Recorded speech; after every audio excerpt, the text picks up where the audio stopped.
As the title suggests, and I live in this world where the microphone is in my belly button. Thank you, F. I'd like everybody to fold your arms for me. Feel comfortable? Feel familiar? Now reverse that. Try and put the other hand over. That's how I have felt my whole life. A little uncomfortable, not so secure, and it started when I was 4 years old. My mom put a harness on me so that I would not be lost, but I was the size of an average 12-year-old, American 12-year-old. By age 8, I was the size of an average American man, 5'9". So I got my first ID card from my parents when I was 8 years old so that I could still get the child admission to all of the places that I went. 12 years old, 6'6". I know that sounds strange, and thank you, that's what I wanted. Thank you very much. If you've ever seen a newborn colt or a horse being born, that was me trying to figure out how to walk. I figured I could march, so I tried to join the marching band. What ended up happening, there's no uniforms for people like me. The only place to find a dark red sport jacket was from the man in the town who ran the mortuary. So I was in the marching band with a dark red suit jacket from the mortuary. In college, the university helped me out. I'm taller than a king-size bed. My feet hang over the end. They custom built me a 9-foot twin bed so that I could sleep comfortably. Isn't that nice? Coming to Boulder, I first started yoga, took my yoga mat in. Yep. Realized I was a little taller than the yoga mat. I won't tell you how many times I fell on the floor and interrupted the class. I also have a nice little divot. Anybody who would like to feel it at the end of the show tonight can feel it from missing and forgetting to duck walking through doorways. So for those of you who wear baseball caps and know that little thing on the top, I have a nice little divot in my head from that. It's a little souvenir.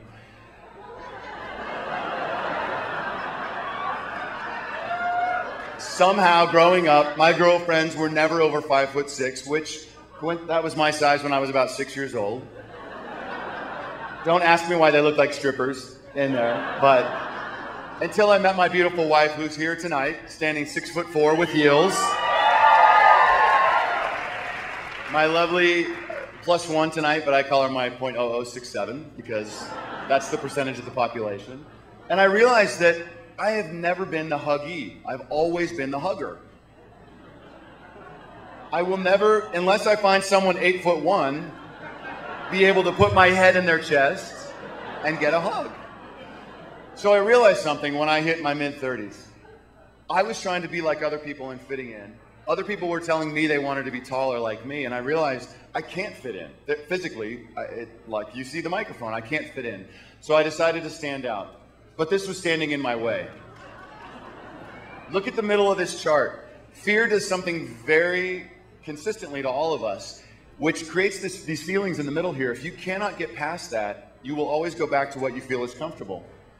Conformity theory. There have been studies done that have shown that 85% of people went with the group decision, even though they knew that group decision was wrong, in matching the line on the left to the correct line on the right. 85% of people said that's the answer, even though they knew that it was wrong. The other thing that was standing in my way, which stands in your way from standing out, is the status quo. Our brains are built so that if the gain doesn't really very much significantly outweigh the loss, your brain goes back to, oh, I'm comfortable here. So you notice what happens when companies stand out. As these companies that we hear about over the past 3 decades, that the more they stood out and the more they differentiated, the more successful they became. So great things come from standing out. And what I realized, that you have to choose. Our brains are also built so that once you make a choice to take a stand or stand out, your brain actually figures out a way to be consistent with your decision. So your body is, and your decisions are, and your actions are following that. So you have to make a choice. So why did I choose to stand out? Partly I don't have a choice, but also because I got to do things, and I get to do things now that I didn't ever expect. One of them being the father of 6-year-old twins who are already a foot taller than their classmates. And I get to teach them how to stand out and be proud of what they have. But this is what's great about Boulder, is that there's people here that choose to stand out and not just stick with the status quo. There are tons of reasons why to do it. But for all of you in the audience to stand out, I've put a list of 12 things. If you go to my page on the Twitters and you take a look at the link there, this is a place where you can do just one little thing, okay? Don't be scared. Don't give in. Just be yourself. Try to stand out. Thank you very much.